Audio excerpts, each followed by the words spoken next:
still some questions that hopefully will be answered soon. And I don't think we still have audio. Yeah, still just getting static from that news conference there. So we'll hopefully have an update for you in a little bit. But let's talk about the story number 2 today, and that is more than 200 people arrested in what Sheriff Grady Judd is calling Operation Fool Around and Find Out. Yeah, he said more than 250 suspects were arrested during this 9-day undercover operation. 36 of them were illegal immigrants. He said the focus of Operation Fool Around and Find Out was on human trafficking, child predators, and illegal immigration. So yeah, he said a lot of these people were either involved in prostitution or trying to contact a minor for sex. So good thing we got 255 suspects, he said to be exact, off the streets of Central Florida. We had, this was a second alarm for JFRD, and the last thing I have is just we talked with the airport, and that, I know this question is going to come up. That was last inspected. That garage was last inspected in October of 2024. So within the last 6 or 8 months, it's been inspected. With that, yeah. As far as any rental vehicles, we have people we talked to today that have rental vehicles that they wanted to go either drop off or pick up. That's all a part of that same structure. So it is, and we actually just met about this just a few minutes ago, and the airport is ready to address that. I think there's still some plans that are being worked on how that, and the messaging is going to go with that and tell people where to go. But the airport will address that when they come up. And Chief, any chance, so we know, for instance, there's been parking issues at this airport for a while now. I mean, how long do you think this process is going to take until this garage is back up in operation? I don't know. Obviously, with the collapse, it's going to be a little while, but obviously we have to let the engineers do their assessment, and then they'll give the airport and their team some ideas of what needs to happen, and then they can figure out how long it is from there. But I would not expect it to be a short period of time. And how will people be notified of their cars that's trapped inside there right now if it's damaged or undamaged? We're not prepared to do that right now because we have not been able to get inside and do an actual assessment of those vehicles. What we do know is that there's probably, and this is a rough guess, about 50 vehicles that were burnt, but we don't know that exact number until we can get people in there and actually look at them. Because some of them are just going to have smoke damage right on the outside that can wash off, and then some of them are actually going to have fire damage. And is it possible someone's trapped inside there right now? We don't think so, but you can't say for sure until you can physically get inside each one of those cars and check, but I don't think so. How did the fire start? Does anyone know with that initial vehicle what may have happened? The airport has video of it, and we've seen the video, and we know it started with one individual vehicle that caught on fire, but we don't know any details about that vehicle, what kind of vehicle it was, whether it was an electric vehicle, a gas-powered vehicle, or what. We don't know that from the video. We can just see the vehicle that started it.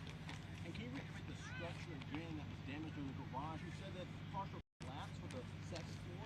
Second and third floor. Second and third floor. And the fire caused that is what we're determining? The heat from the fire causes the structural damage that allows those T-beams to collapse.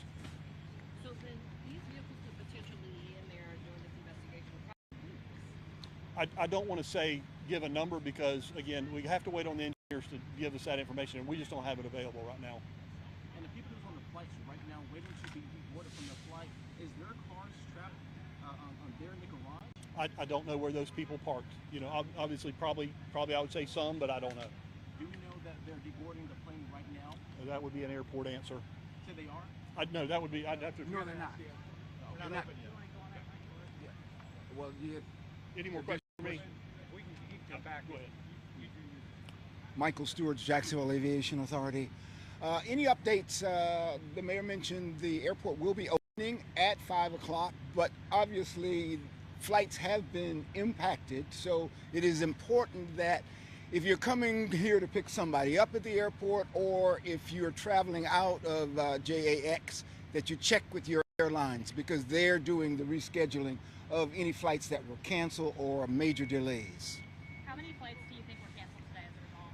I don't have that number, but somebody will be getting it to me and we'll have that answer for you. Any idea about the number of passengers? If I knew the number of flights, I could tell you. We'll work on that. Who should people contact if their car is stuck in the garage? We'll have to work through that.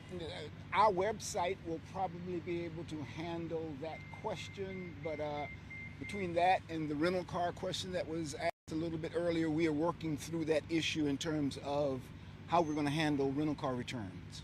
Let me ask you this: what does this mean for parking long term? Well, midterm, it means that we have less parking spaces to provide. And we suggest that travelers coming to the airport that are catching flights either use Uber or Lyft or some of the off-airport parking options that are available. How many less parking spots? We're probably close a little over 2,000. 2,000 parking spots less now. Well, right now, because we have both garages closed. The hourly garage, which is the closest to the terminal, has a little over 1,200 spaces, and that's going to be closed indefinitely until we can address those issues. So that's about over 3,000. No, for the two of them, it's over, for the Yes. two garages, Yes. is a little over, correct, 3,000. Yes, over 3,000 Yeah. parking spots for now. Okay. What kind of relief is there for people who are waiting themselves for months to get out the heat? I know it's the buses. We're providing all options available to us to get people where they need to get to, whether it's their car, off airport, or to a point where they can be picked up by someone who's coming to pick them up, or the TNCs, the Lyfts and the Ubers. The cooling buses are out there as well. Oh yes, and these are set up as cooling buses so people can go take a break. I understand it's about 94 out here. So they'll be here until the airport opens and these buses. Yes. And I have a question real quick. Will this fire affect you guys' garage expansion plan and project you guys have in place in any way? Not the existing construction, but obviously we'll have to address what the repairs will be required for the hourly garage.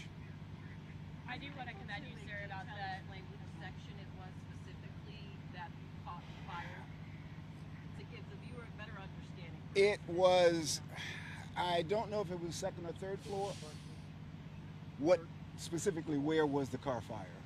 I believe it was on the second floor of the hourly garage. Second floor of the hourly garage, which obviously affected So it's everything from the about. second and travel to the third as well? Yes. Okay. And is this on the east or western portion of It that is the structure? it is the section closest to the terminal. I've actually have a question for the fire chief. Go ahead, that's fine. Chief, can you tell us a little bit more about the firefighting operations? How many crews responded? What did the process look like? And also, I'm curious about how quickly do you think the fire spread? From someone told me it was almost like dominoes. Well, that's how, obviously that's how it works, is that fire starts to build in that car, the heat radiates to the cars beside them, and then they ignite it and they ignite it, and the more that fire intensifies, the quicker it spreads. But we had 7 engines on scene, 3 crash trucks, 5 ladders, 4 rescues, 3 squads, and 3 tankers. Now those crash trucks that we're talking about are normally used on the airfield. But they were brought over because they have the ability, they have foam in their tanks, and they could spray that foam in there, which would help us suppress the fire a little bit quicker. Those are normally used for like plane crashes, They are, right? yep. They're, Okay. Is that part of the reason why the delay as well? well, that put the airport out of, they couldn't operate the airport while those ARF units are off the airfield. And do you know if people will be able to pick up arriving travelers at the terminals now? Beginning at 5 o'clock. Beginning at 5 o'clock. I had a question for the airport. For any of the flights that were diverted, let's say to Orlando or to Savannah, will those planes be able to now come back here to finish their original flight, or it's kind of a start over? That's a decision that will be made by the airlines. It could be anywhere from providing transportation to their final destination or the flight being rescheduled, but that's all decided by the airlines And then once we open. Would the airline likely then provide like hotel, for instance? I know some people talking here are from California and they're trying to get back.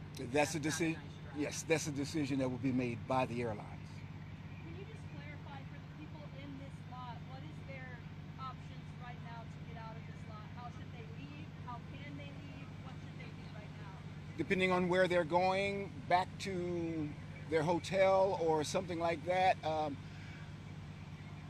that detail is still being worked. clarify? Do you mind re-clarifying which floor the fire started on for us?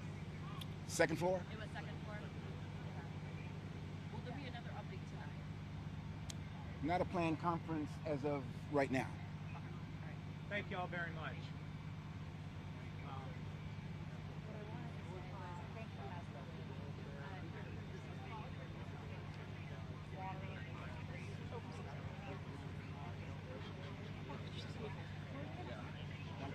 I'll be right there.